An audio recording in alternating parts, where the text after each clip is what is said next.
Hello, hello, bonsoir, j'espère que vous allez bien, ça fait longtemps qu'on ne s'est pas vu, je suis sûr que je vous ai manqué. Si vous dites non, vous êtes viré direct. Delphine n'est pas là encore, mais bientôt elle sera là au mois de juin, elle sera à nouveau avec moi. Mais pour cette émission, j'ai un nouveau compagnon. Pas de vie, juste pour l'émission. On va couper direct là, ça part très mal. Delphine, reviens Delphine. Un nouveau collègue, c'est mieux, je pense. Jamais m'a manqué autant. Compagnon, c'est pas bon. C'est pas mon compagnon, c'est mon collègue. Amen. S'il te plaît. Gloire à Dieu. Amen, amen. Et donc c'est Patrick Bonhomme, parce que si vous le savez pas, je vous l'apprends à cet été, en fait, au mois de juillet, avec ma femme, on va partir vers d'autres cieux, on va se lancer dans un ministère itinérant, et du coup c'est Patrick et Elisabeth, sa femme, qui vont reprendre MLK Jeunes Adultes, et vraiment c'est une joie pour moi de t'accueillir. Merci beaucoup, frère. C'est trop bien, j'ai hâte de passer cette émission avec toi. C'est trop cool. Moi aussi, je suis vraiment excité, d'autant plus qu'on a des invités exceptionnels. Bon, en tout cas, on va vérifier si c'est vrai cette affirmation. C'est vrai, c'est vrai. Non, on a la joie ce soir d'avoir avec nous Yvan Carluère.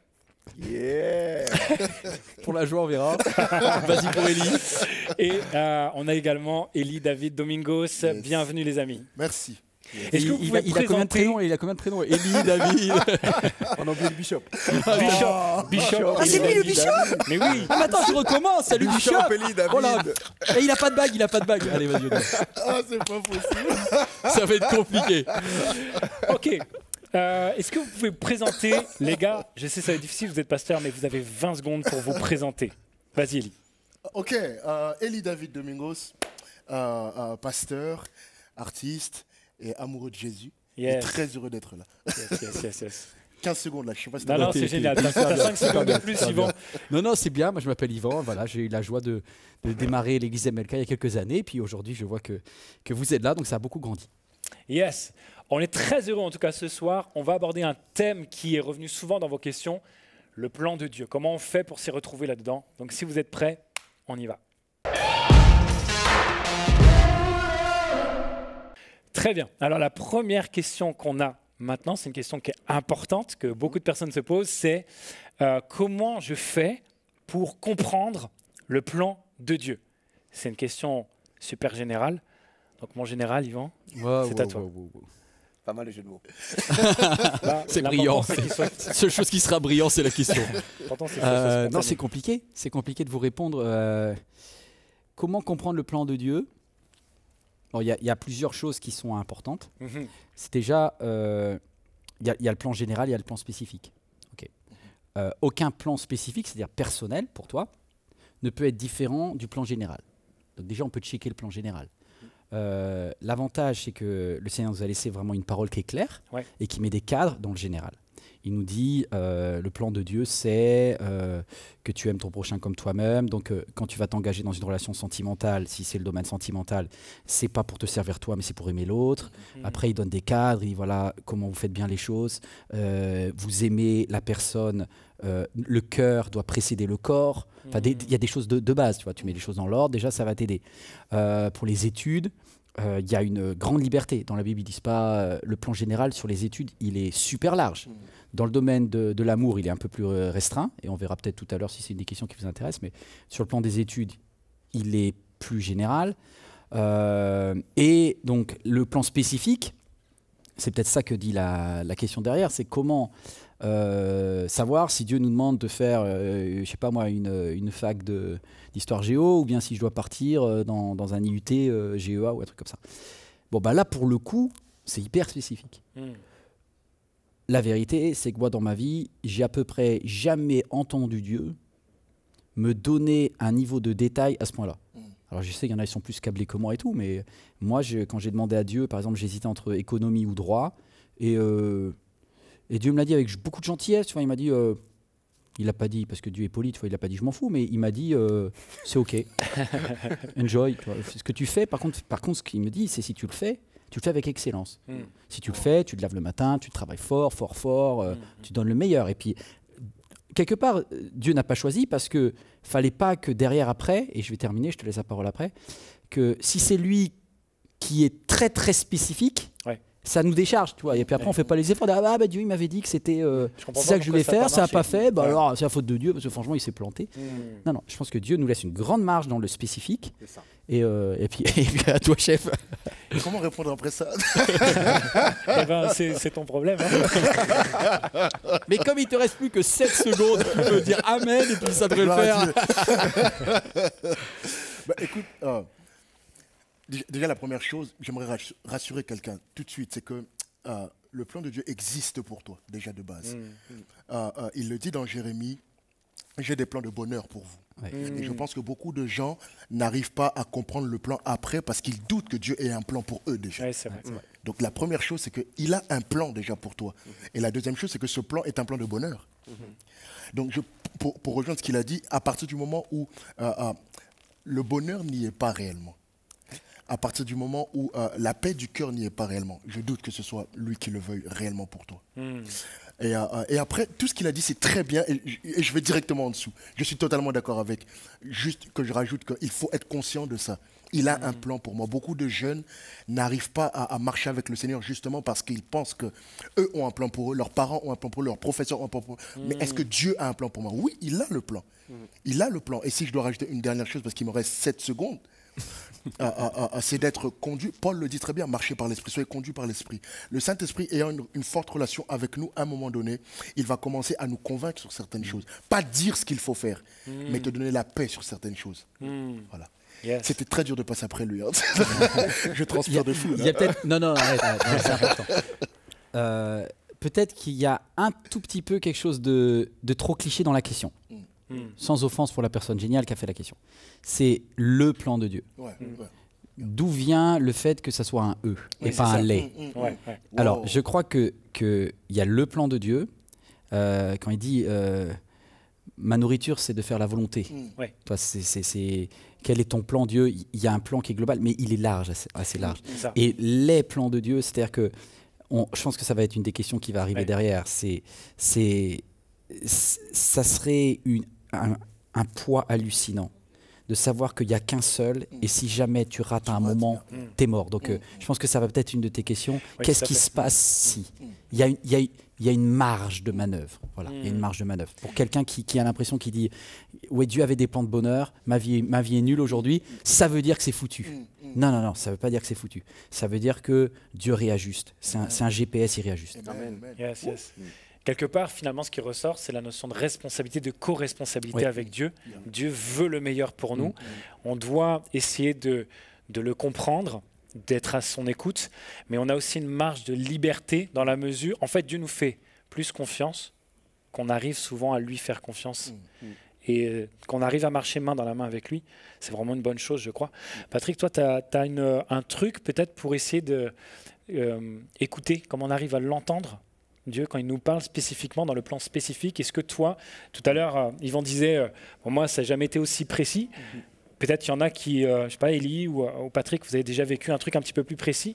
Effectivement, moi, en fait, comment ça se passe, c'est que souvent, déjà, je prie, je demande vraiment, je me laisse guider et j'admets ou j'accepte l'éventualité que Dieu choisisse quelque chose que je n'avais pas pensé, que je n'avais pas imaginé déjà. Et puis, j'essaie de rester sensible à ce que le Seigneur va me dire. Et puis moi, dans une situation particulière, le Seigneur m'a donné une certaine paix dans une certaine direction. Ça veut dire que j'avais un choix vraiment qui se présentait devant moi. Et puis, le Seigneur m'a donné une paix. Je vais prendre l'exemple le plus flagrant que j'ai en tête là, c'est quand je devais me mettre avec la personne qui allait devenir ma femme, donc Elisabeth. Il y avait beaucoup de personnes qui étaient après moi. Bon, je ne suis pas si... Non, mais comment il fait le mal là, Regarde-moi là, comment il se vante là. On va couper. Mais non. Mais cela dit, j'étais devant un... C'est trop bien. Elisabeth, si tu regardes ça, on l'a tué, ton mari. Mais cela dit, en fait, j'étais devant un choix un peu particulier. Parce que comment faire un choix qui va avoir un impact sur toutes les années, tout le reste de ma vie, en fait. C'est vraiment ce qui était très dur pour moi. Et finalement, lorsque j'ai rencontré Elisabeth, j'ai ressenti vraiment la paix de Dieu. Et je crois quelque chose qui doit vraiment être marquant pour nous dans le choix spécifique qu'on a à faire avec le Seigneur. C'est cette paix finalement qui vient nous envahir en fait dans la direction qu'on va prendre. Yes. On te charrie, mais c'est vrai qu'avec Elisabeth, c'était facile d'avoir la paix aussi, toi. Exactement. T'es tombé sur quelqu'un de génial. Elle est vraiment bien. Tu me regardes, je t'aime. C'est excellent. Et du coup, la deuxième question, elle rebondit un petit peu dessus, Patrick. Tout à fait. Alors, cette fois-ci, je vais essayer de poser la question. Alors, je vais commencer par David. Oh là là. OK. Comment savoir si nos choix respectent le plan de Dieu? Je propose qu'on parle en langue si tu veux. Il est trop fort. Franchement, je te dis la vérité, c'est... et là, ça n'a rien à voir avec le fait d'être pasteur ou quoi que ce soit. Je pense que pour tout le monde, cette question est super complexe. Pourquoi? Parce que déjà nous-mêmes, en tant qu'humains, en tant qu'hommes, nous avons déjà nos choix qui crient en nous. C'est ça. Déjà de base. Et encore, c'est pas pour dire que les jeunes sont plus fragiles ou quoi que ce soit, mais les jeunes encore plus que nous. Pourquoi? Parce qu'ils vont affronter la vie. Ils ont plein de choix devant eux. Et à ce moment-là, je pense que dans leur cœur, plein de choix crient à l'intérieur. Je pense que suivre le choix du Seigneur ou savoir que le bon choix, c'est le sien, c'est de s'abandonner en lui, déjà de base. Avoir une relation avec lui, comme j'ai aimé ce que Yvan disait tout à l'heure, c'est de lui poser la question. Et je pense que c'est ça déjà la plus grande des choses.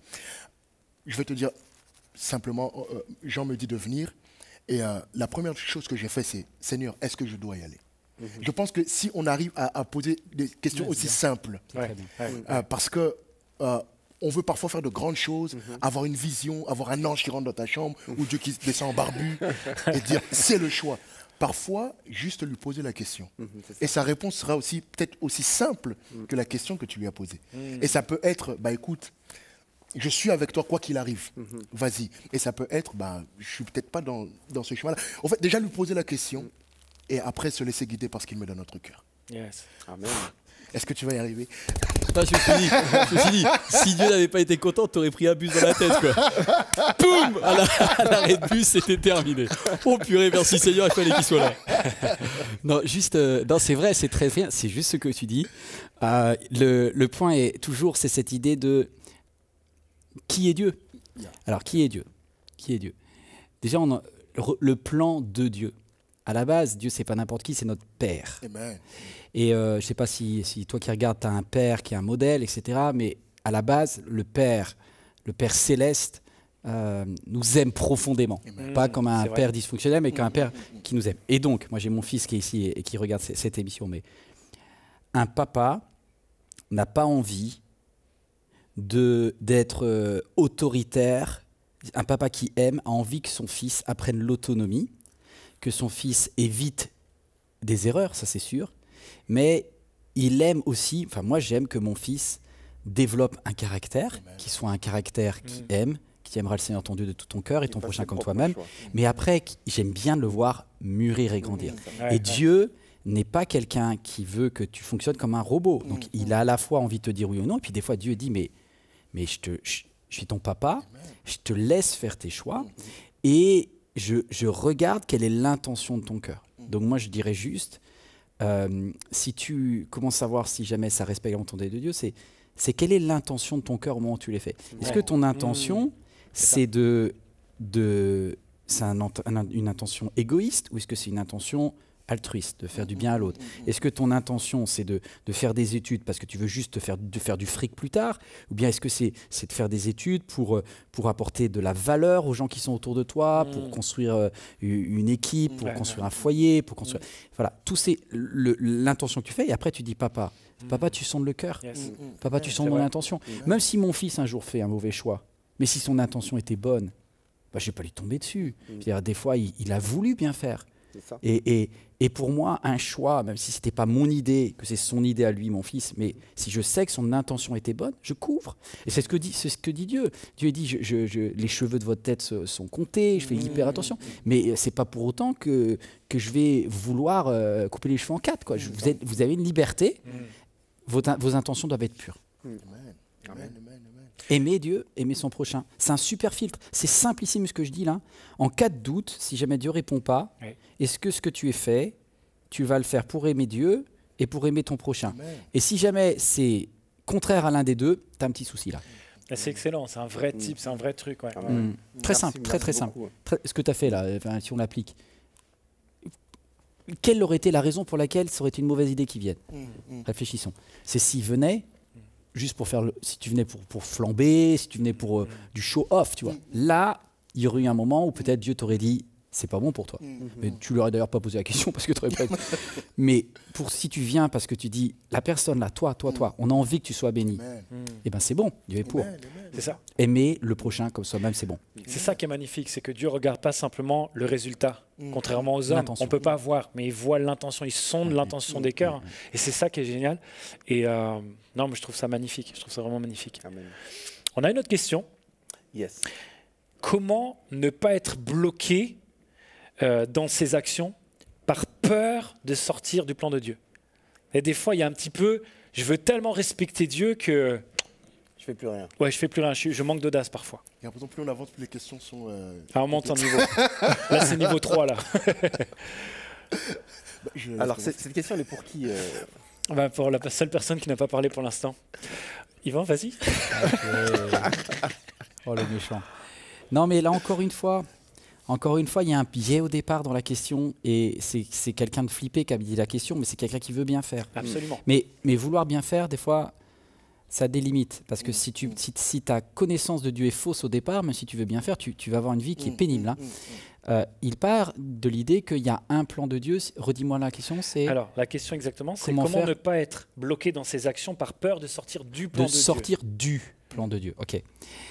Regardons quelqu'un qui est un super manager et quelqu'un qui a conduit sa vie de façon spirituelle. David, je trouve qu'il est génial, ce roi David. Il a fait des bêtises, avec Bathsheba, etc. Mais il a fait aussi des choix incroyables et il s'est écarté, clac, il se ramenait. C'est quand même, il finit bien ce roi. C'est-à-dire qu'il a fait des grosses bêtises, mais à chaque fois, il a laissé Dieu le recadrer. Même si ça lui a coûté le psaume où il pleure tous les larmes de son corps. Mais il s'est réaligné. Ok, donc comment faire, comment choisir? Et il dit un psaume. Je ne parle pas du 51 là, je parle du psaume où avant, c'est d'ailleurs un truc qui est important. Quand il dit « L'Éternel est mon berger », et il dit « Je ne manquerai de rien », et il dit une phrase, alors dans la version, ça dépend de ta Bible, mais dans la version seconde, c'est « Conduis-moi sur le sentier de justice », et c'est le sentier de la justice, et en fait, en regardant en hébreu, c'est un pluriel. Les sentiers. Et en fait, quand tu regardes en Israël, Israël, c'est un pays de vallées, de montagnes, etc. Et donc, un berger avait toujours 2 ou 3 sentiers pour amener les brebis d'un point A à un point B. Soit il prenait le sentier du haut, le sentier du milieu ou le sentier du bas. Selon qu'il y ait du vent, de la pluie, des tornades, du sec, etc., il optimisait le sentier. Mais si un jour, alors qu'il était sur le sentier du milieu, il se disait « Purée, aujourd'hui j'aurais dû prendre… » C'est pas grave, il continuait, il pouvait faire une réadaptation, etc. Et c'est ce que je veux dire, c'est que l'Éternel est mon berger et il me conduit sur des sentiers de justice. Et si jamais j'ai pris un sentier trop haut ou trop bas pour moi, c'est OK, il y a un rattrapage possible, il n'y a pas qu'un seul sentier. Tu ne peux pas dire « Oh là là, ma vie est foutue, je suis allé trop bas dès le début ». Certains, ils visent trop haut, d'autres visent trop bas. Et laissez le bon berger qui vous aime avoir la possibilité de vous réévaluer. Parfois, il va nous redescendre. Ça, on pleure un peu, il dit tu t'es enflammé, hop, tu te ramènes au réel, mais c'est pour ton bien. Des fois, vaut mieux prendre je pense à quelqu'un qui s'est vu super médecin, voilà, tu avais regardé trop de séries télé américaines, tu t'es vu chirurgien à gagner 50 000 € par mois, tu t'es enflammé, voilà, t'as pas eu ton bac et puis t'es un peu frustré. T'as peut-être tapé un peu haut, tu vois. Et du coup, tu vas pas dire ouais mais ma vie elle est gâchée et tout, je serai jamais. Waouh! Tu peux être super heureux, laisse Dieu te rééquilibrer et il y a un sentier dans lequel tu as un épanouissement total. Tu as peut-être un autre truc, tu croyais que tu allais faire de la médecine, mais tu as peut-être des dons dans la technique incroyables, ça va pas être les arts et tu seras pas plus malheureux, tu seras à la bonne place. À l'inverse, il y a des super stressés de la vie. Vous allez taper toujours trop bas. Du coup, tout le temps, vous allez dire je suis passé à côté de ma vie, j'ai pas fait le plan de Dieu. Non, Dieu il te upgrade et tu passes sur un sentier qui correspond. Mais c'est bon, l'important c'est d'aller de A à B et Dieu sait comment. Yes. Mais comment tu veux durer? Mais vas-y, arrête. Attends. Du coup, s'il y a plusieurs plans de Dieu, s'il y a des plans de Dieu pour notre vie, il y a un projet en fait. Ce que Dieu a prévu, un grand projet. Voilà. Le projet de Dieu, c'est toi. C'est ça. Le projet de Dieu, c'est toi. Le plan. Enfin, il y a plusieurs chemins pour y arriver. En fait, moi, mon fils, mon projet de vie pour mon fils, c'est mon fils. Oui, c'est ça. C'est pas que mon fils soit prof de maths, chirurgien ou danseur. Mon projet, c'est que mon fils soit le plus épanoui possible. Donc Dieu, c'est pareil. Tout à fait. Et il réajuste. Voilà. Tout à fait. Mais du coup, s'il y a dans la multiplicité des chemins quelque part qu'on peut emprunter, bah, du coup, comment on fait pour pas être bloqué par la peur? Justement, s'il y a plusieurs possibilités. Encore une fois, tu es monté Franchement, ce que Yvan dit me touche déjà moi particulièrement, sincèrement. Et je pense que on veut toujours vaincre la peur. On veut toujours aller au-dessus de la peur. Moi, je pense que c'est bien d'avoir peur. À un moment donné, c'est bien de l'avoir. Pourquoi? Pour s'abandonner aux mains du berger, en fait.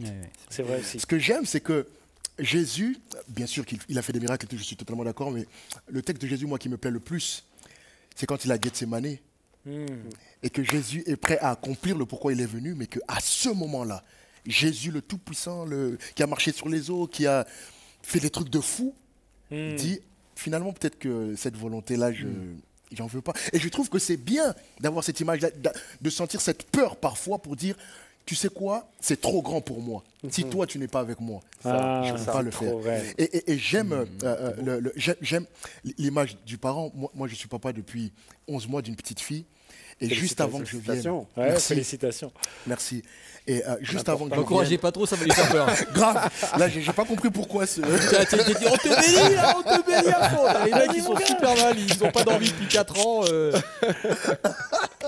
Et juste avant que je vienne, je voyais dans ses yeux que papa ne sera plus là. Et tu vois qu'elle veut rester avec toi. Cette peur est bien. Cette inquiétude est bien. Il ne faut pas tout le temps dire aux jeunes, aux enfants de Dieu qu'à partir du moment où tu as peur, c'est que Dieu n'est pas avec toi. Ce que tu n'as... Non, parfois, cette peur-là te poussera vers lui. Cette peur-là, tu diras, OK, je n'arriverai pas pour mes études. Alors, je veux que tu sois avec moi. J'arriverai pas pour m'engager dans ma vie amoureuse. Je veux que tu sois avec moi.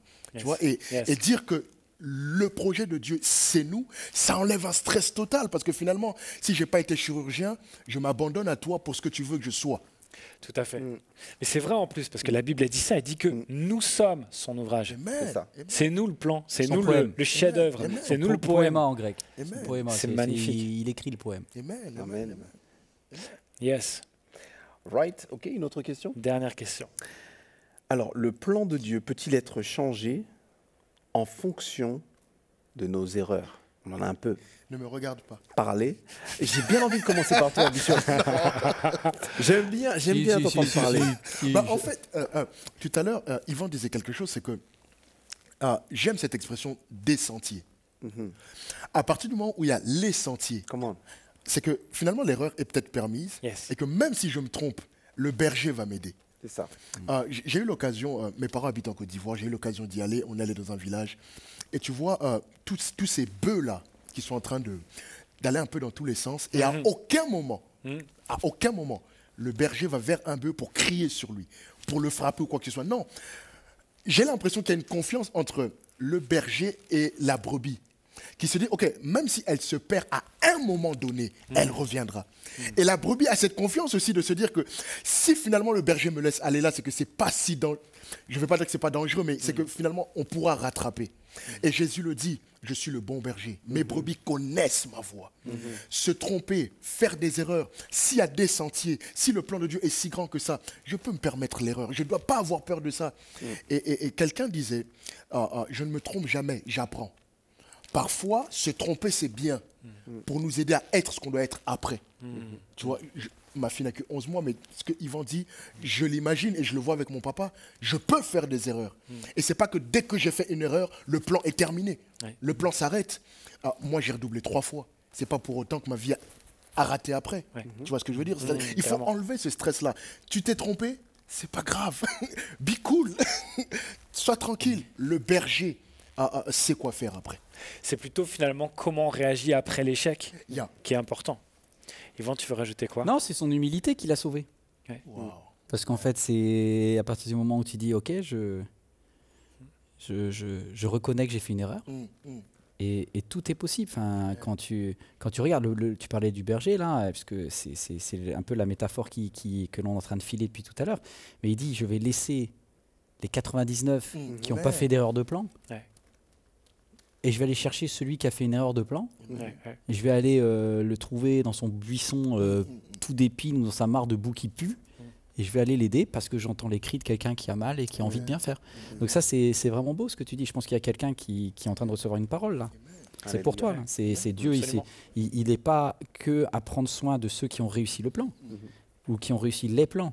Il est en train de prendre soin de toi et c'est pour ça que tu regardes ce Ask Me Anything maintenant. Puis je pense qu'il y a aussi un aspect de... On a des fois l'image que si vraiment tu es un bon chrétien, tu te plantes jamais. Mais c'est pas vrai. C'est absolument pas vrai. C'est en apprenant, enfin c'est en se plantant, c'est en essayant en fait. C'est plutôt d'être paralysé qui poserait un problème. Mais essaye. Et c'est comme ça en essayant en fait qu'on apprend à marcher avec Dieu, qu'on apprend à le connaître. Et puis quand il y a les erreurs, ouais, il y a de vrai. Puis Dieu, en fait, Dieu il sait, il est au courant qu'on fait des erreurs. Enfin, Jésus, il a quitté son ciel de gloire à cause de ça, donc il est au courant quand même. Et moi, ça me touche énormément, c'est Jean 21, quand Jésus va récupérer Pierre alors qu'il est déjà ressuscité. Moi, c'est le plus beau chapitre de la Bible pour moi. Il me touche énormément parce qu'il a déjà appelé Pierre. Il a dit, tu seras Pierre parce que sur cette pierre, je bâtirai mon église. Jésus sait déjà que Satan va le cribler. Et il dit quand tu seras revenu, ça veut dire qu'il sait déjà que Pierre va le quitter. Jésus va prophétiser que Pierre va le renier. Et Jésus, il sait déjà qu'il va couper une oreille et il dit, mais sur cette pierre, je bâtirai mon église. Alors même qu'il sait qu'il va faire des erreurs, Pierre, Jésus l'appelle quand même. Et je trouve ça extraordinaire comment le détour que Jésus est capable de faire quand tu te plantes et que tu dis, ok, j'ai besoin de ton aide, il vient à ton aide, quoi. Amen. Puis des fois, on juge trop vite notre erreur. Et c'est avec le recul et avec le temps qu'on se rend compte que certains, on lâche trop vite aussi. L'erreur, c'est de croire qu'on est dans l'erreur, parfois. C'est un peu un autre truc. Là. Si spirituellement, je ne parle pas de quelqu'un qui est dans le péché. Je ne parle pas de quelqu'un qui est dans le péché. Quand tu es dans le péché, ça pue, tu demandes pardon, tu t'arrêtes. Des fois, tu as l'impression que ce que tu fais ne marche pas. C'est vrai. Et du coup, des fois, il faut quand même aller jusqu'au bout de la chose.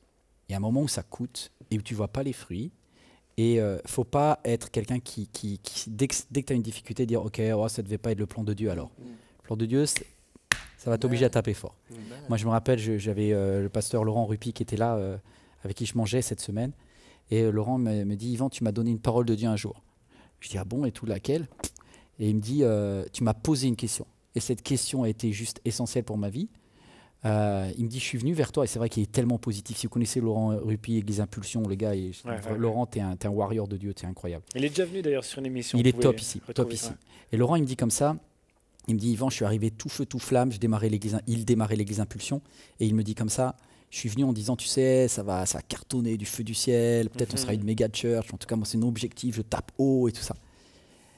Et il me dit, tu m'as posé une question, Yvan, parce que tu m'as laissé développer tout le truc positif, et puis à un moment, tu m'as dit, et si jamais Dieu ne te bénissait pas comme tu avais prévu? Et si jamais tu n'avais pas le succès, qu'est-ce que tu vas faire? Et il me dit, tu ne peux pas savoir comme cette question-là, je m'attends, parce que je suis plutôt positif, moi aussi, il me dit, je ne pensais pas que tu allais me donner une vacherie comme ça. Je me dis, pourquoi il fait une vacherie comme ça? Puis il a réfléchi, et il me dit, ce jour-là, j'ai dit quelque chose. J'ai dit, eh ben je recommencerai. Yes. Et si jamais j'ai pas le succès, eh ben je recommencerai. C'est un peu ta phrase tout à l'heure. Eh ben je recommencerai. Wow. Et du coup, soit je réussis, soit j'apprends. Et je recommencerai. Et je dis, Laurent, sur ta confession de foi ce jour-là, parce que tu as dit que tu recommencerais, ben, tu as prononcé une parole de bénédiction sur ta vie. Amen. Et qui fait qu'aujourd'hui, tu vis du succès. Parce que tu y es allé et tu l'as fait. Et ce que tu as dit, tu l'as fait. Tu as recommencé. Yes. Amen. Super. C'était bon, hein? Je ne sais pas si vous avez pris des notes là, mais c'était grave bon. On a terminé cette rubrique, on passe à la suivante. Ok, rubrique free maintenant. J'ai une question à vous poser. Les trois là, c'est une question surprise. Comment vous avez su que vous alliez être pasteur? Élie, tu veux commencer? Non. D'accord, on va prendre quelqu'un d'autre. Vas-y Élie. Allez, comment t'as su? Non, moi ça m'intéresse. Parce que c'est tout à l'heure que j'ai compris qu'il était pasteur. Sérieux, comment ça t'est arrivé ce truc-là? Comment je sais? Ouais, vas-y. Jusqu'aujourd'hui, je ne sais toujours pas. Mais c'est une vraie réponse. Franchement, je vais te dire quelque chose. Réponse. Comment je suis que j'allais être ou que j'étais? Débrouille-toi. Une des deux. Franchement, je vais te dire la vérité. Je ne pense pas que à un moment de ma vie, j'ai été conduit vers ça ou que j'ai été convaincu de ça. Je ne pense pas. Je vais être honnête avec toi. Ouais. Mes parents sont pasteurs. Okay? J'ai toujours grandi dans l'univers de l'église. Et la seule chose que je ne voulais pas, c'est être pasteur. Ah, ça, c'est terrible. Ça marche un coup sur deux. Ça arrive ceux qui disent Dieu, alors tout, mais alors pas ça. Parce que les réalités, parce que ce que j'avais vu, parce que ce que j'avais entendu. Mais je pense qu'on parlait des plans de Dieu tout à l'heure. Et parfois, la simplicité, c'est de dire, Seigneur, tout ce que tu veux que je puisse faire, je le ferai. Et s'il faut que, pour te servir, pour marcher avec toi, que je sois la personne qui apporte ta parole, peut-être je l'accepte. S'il faut que je sois la personne qui conseille les autres, je l'accepte. C'est juste comme ça que moi, je suis arrivé dans cette affaire-là. Wow. en acceptant tout simplement, en ouvrant mon cœur et en disant que ta volonté soit faite. Si tu veux vraiment savoir ce que moi, je voulais être, c'était footballeur en premier. Et après, artiste. Et finalement... Tes ligaments croisés ont décidé autrement. Moi, je ne vais pas mentir. Je suis bon, mais ce n'est pas les blessures qui ont... Non, okay, c'est vraiment juste d'accepter sa volonté pour moi, tout simplement. Juste ça. Rien d'exceptionnel. Et je pense que même pour un jeune qui nous suit, parfois les plans de Dieu ne sont pas aussi... tu vois, on attend des fois des trucs de fou. Alors que parfois, c'est simple de dire, OK, si tu veux que je sois... Même si tu veux que je balaye, que je filme... c'est ça. Je le ferai. Et c'est comme ça que je suis arrivé dans ce chemin-là. Excellent, excellent. Patrick, pour toi, comment c'est venu ? En fait, moi, c'est un peu particulier. Quand j'étais jeune, j'ai eu une expérience un peu spéciale. Il y avait un évangéliste dans mon église, c'était une personne d'un certain âge, qui m'a dit un jour, dans une petite réunion, il m'a dit « Samedi prochain, tu vas faire une petite exhortation ». Il m'a dit ça comme ça, moi j'avais 13 ans, il dit mais qu'est-ce qu'il me raconte ? Et franchement j'étais un petit peu en flip, mais au fond de moi, je ne sais pas pourquoi, pour moi c'était quelque chose qui était normal. Je ne sais pas pourquoi. Et puis je suis rentré, j'ai dit rien à personne, j'ai continué à faire mes jeux d'ado, et puis je suis rentré chez moi, et puis de temps en temps je prenais mais je ne voulais absolument pas que ma mère me voie. Je ne sais pas pourquoi, c'était mon truc perso, c'était moi et Dieu. Ouais. Donc je lisais ma Bible et puis je méditais, mais je ne savais pas que je méditais, mais pour moi je lisais. Et puis le fameux samedi est arrivé, c'était un moment de réunion de prière de 8h à midi, et à un moment donné, le frère dit, notre jeune frère Patrick... J'aime comment tu le dis. Et puis il n'a pas dit comme ça, il a dit en créole. Hein. Ah non, c'est en créole. Pardon. Et puis je me suis avancé, j'ai commencé à partager ce que Dieu avait mis sur mon cœur. Et puis je me suis senti épanoui, mais instantanément. En fait, j'ai rarement... Vous savez, dans cette période-là, en fait, je me cherchais un petit peu, je me demandais qu'est-ce que c'était quoi la direction pour ma vie. J'avais commencé à développer cette petite relation avec Dieu et j'avais la conviction que Dieu existait, que Dieu avait un plan pour moi, mais je ne le connaissais pas. Et ce qui m'intéressait, en fait, c'est de pouvoir simplement faire ce que lui voulait pour moi. Et quand il m'a demandé ça, je me suis dit, bon, j'y vais. Et en le faisant, j'ai senti instantanément en fait que j'étais à ma place. Alors, c'était pas forcément le pastorat, mais en tout cas, je savais que l'univers de l'Église, en tout cas de la parole surtout, le ministère de la parole, ça allait faire partie de ma vie. Et puis j'ai évolué, j'ai grandi, et puis un peu plus tard, 2 ans après, j'étais en Angleterre, à Wembley. Une vieille dame, en visitant une église, une vieille dame me dit à ma mère, et moi je dois traduire à ma mère, votre jeune fils sera pasteur. Et moi, je dois traduire à ma mère. Mais c'est toi qui parle. Elle parle de moi, tu vois. Ouais, en fait, elle a dit que je serais pasteur. C'est là où tu as dit le mot Alzheimer. En gros, j'ai su à ce moment-là que cette parole avait été déclenchée, mais j'avais un mot d'ordre dans mon cœur et dans ma vie, c'est de jamais chercher ça. Ouais. Et donc, en fait, je n'ai jamais cherché en fait, cette position. Et en fait, par la force des choses, c'est venu à moi. Excellent. Je t'imagine, tout, qu'est-ce que je dis ? Elle a dit Dieu est bon. Elle a dit Dieu est grand. Non, j'ai dû lui dire, mais c'était à reculons un petit peu. Ah, tu m'étonnes. Et toi, Yvan, c'est passé comment ? Ben non, mais quand j'entends vos belles histoires, là, je me dis que moi, l'ange en charge du recrutement au ciel, il est à la ramasse. Il a apuré encore un autre qui est parti dans le BTP. Jean-Marc, il est parti artiste, l'autre, il est parti footballeur, le mec qui a pris ta place. Purée, les mecs, faut faire des soldes, on baisse le niveau, et puis ils m'ont trouvé quelque part. Non, je pense que c'est... Ouais, c'était quelque chose que Dieu avait voulu, mais le mot pasteur, après, moi, ça me convient peut-être pas seulement. Enfin, je pense que, attention, c'est peut-être ma nuance pour quelqu'un qui se pose des questions aujourd'hui. Le service de Dieu, on prend une décision souvent en se comparant avec ceux que l'on pense qui servent Dieu au moment où on entend. Ouais, c'est ça. C'est-à-dire que toi, tu jugeais par rapport à ce que tu avais vu comme pasteur. Et le pasteur, être pasteur aujourd'hui, ça n'a juste rien à voir avec ce que ça voulait dire. Et ceux qui aujourd'hui se posent la question, le mot pasteur aura un autre sens complètement différent. C'est vrai. Moi, je pense qu'on est en train de vivre une révolution, que ce titre va changer, que d'ailleurs ça flotte et on commence déjà à l'employer de moins en moins. Et je pense que c'est un des ministères, mais il apparaît quasiment le moins dans le Nouveau Testament, qu'il y a plein d'autres ministères, c'est hyper réducteur et qu'il y a beaucoup trop de pasteurs et pas assez de tous les autres ministères que soi-disant Dieu a appelés. Donc il va falloir qu'on revoie un petit peu les terminologies. Et il faut qu'on accepte que chacun... je cherche encore. Voilà. Okay. Je sais que j'aime bien prendre soin des gens, donc en cela j'ai un petit côté pasteur. Parfois sans le savoir, avec Dieu peut donner une parole de connaissance aussi. Ouais. Et donc je pense que j'ai aussi un rôle apostolique que j'assume mal. Je pense qu'il y a aussi des choses où j'aime bien enseigner quand même, donc c'est assez varié. Et donc je demanderai au patron quand je serai au ciel, au fait c'était quoi le truc, parce que il vient me dire mais non, mais c'est parce que à ce moment-là la case elle n'existait pas, t'inquiète pas, il y en a d'autres. Mais c'est très intéressant ce que tu dis par rapport vraiment au fait qu'il y a des pasteurs partout et finalement les autres ministères ne sont pas assez mis en valeur. Je sais que pour certains mouvements, malheureusement il y a beaucoup trop, je crois, d'accent sur le pastorat. Je pense que ce serait intéressant qu'on puisse voir des personnes avoir ce feu pour être évangéliste, par exemple, ce feu pour être apôtre et pour développer des ministères comme ça. En tout cas, je crois que le don de gouverner. Tout à fait. Le don de gouverner, tu vois, le leadership, ça fait partie des dons dans les listes de Romains. Exactement. Certains ont reçu le don de gouverner, moi j'ai jamais entendu ça prêcher. Voilà. Quand on dit si vous gouvernez, c'est vous gouvernez dans le monde. Ben non, le don de gouverner, c'est un don que Dieu a donné à l'Église. Et je crois que ça c'est vraiment important, qui est, comme tu dis, une révolution en fait dans nos églises. Ça change. C'est excellent, merci beaucoup pour vos réponses, parce que peut-être vous à la maison, vous êtes en train de dire « Ah, mais les pasteurs c'est simple, il y a un ange qui vient et tout, tu seras pasteur », mais pas du tout. En fait, on tâtonne comme tout le monde. Ils font ce qu'ils peuvent les anges, hein. Ils font ce qu'ils peuvent. Ils ont beaucoup de boulot. Ils font ce qu'ils peuvent.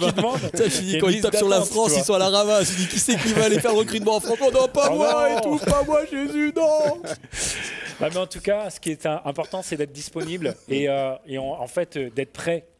D'être prêt, veille sur ton cœur, puis sois prêt à faire ce que Dieu te demande le moment où il te le demande, quoi. Yes, merci beaucoup. On passe à la fin. Et voilà, pour terminer, j'ai une question à vous poser. Il n'y a pas simplement vous qui nous posez les questions. Et la question, c'est la suivante. Prends un temps avec Dieu. Je te mets au défi de prendre un temps avec Dieu et de lui demander, Dieu, quels sont tes plans pour ma vie ? Et tu peux même l'écrire et cette semaine, attends-toi à ce que Dieu te réponde et tu écris ça. Un jour, peut-être tu le retrouveras et tu diras « Ah Seigneur, merci de m'avoir révélé ce que j'avais besoin d'entendre à ce moment-là. » Merci beaucoup d'avoir été présent. C'était vraiment un honneur pour moi. Patrick, merci de m'avoir accompagné. Mon collègue. Je t'en prie. Mon collègue. Je fais attention maintenant. Et merci Yvan, merci Élie, c'était trop bien de vous avoir. Merci à vous. Élie, David, Ézéchias, Ruben, Daniel, Osée, Joël, Amos. Écoutez, c'était trop bien. On pardonne à Yvan pour ses nombreuses digressions. On l'aime de cœur. Et on se dit à très bientôt. Elle m'a donné un prénom, elle est partie après. Elle a dit arrête, c'est bon, c'est la folie. Le gars, il me pourrit complètement. Bon, au revoir. Non, on est très heureux en tout cas. Merci pour vos encouragements, pour tous vos commentaires, pour les partages. On like, on met des pouces bleus, etc. On diffuse sur les réseaux. Si ça peut bénir quelqu'un que vous connaissez, qui en a besoin, partagez-le s'il vous plaît. Et on se dit à très bientôt les amis. Au revoir. Ciao. Ciao. Salut.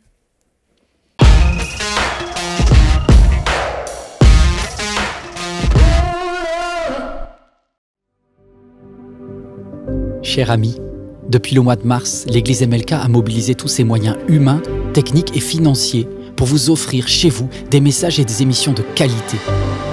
Car chaque jour, nos équipiers, qu'ils soient bénévoles ou salariés, donnent le meilleur d'eux-mêmes pour refléter l'amour de Jésus. La mission que Dieu a confiée à l'Église MLK consiste à communiquer son amour à vos enfants, à vos ados, à vos amis, à vos proches, à tous ceux qui décrochent de nos églises plus traditionnelles. C'est vraiment cet amour qui nous a attirés. C'est surtout pendant le premier confinement au mois de mars que nous avons découvert les émissions pour enfants. Vraiment, ça nous a bénis. On a passé des bons moments en famille à regarder. Donc moi et mes 2 filles, on a regardé tous les mercredis pratiquement les émissions ML Kids. Et c'était vraiment une bénédiction pour moi ainsi que pour ma famille. Autrement qu'avec le parler, on peut toucher aussi avec le visuel. C'est juste génial ce qu'MLK arrive à faire en adaptant son message. Dieu est dans cette maison tout le temps, certes, mais le dimanche matin, il est là plus. Nous ne pouvons pas réussir cette mission de reconnexion sans vous. Aidez-nous à les atteindre. Aujourd'hui, nous recherchons 3000 partenaires. 3000 partenaires qui choisissent de rejoindre financièrement ce travail en soutenant MLK à hauteur de 10 € ou plus chaque mois. Mon seul objectif est de donner une nouvelle chance à chaque personne qui risque de s'éloigner, qu'elle soit auprès ou au loin. Une chance de reconnecter personnellement avec Dieu. Aidez-nous. Devenez partenaire financier de MLK chez vous.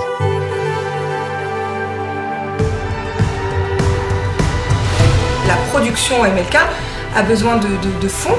Voilà, je me dis pourquoi pas semer, parce qu'on a été bénis. Devenir partenaire pour moi, c'est faire ma part pour que ça bénisse d'autres personnes qui, à un moment donné, auraient peut-être aussi besoin de ce message, de ces messages, à tout moment. Ça me paraît naturel d'aider cette église à continuer à diffuser les messages et à étendre le royaume de Dieu.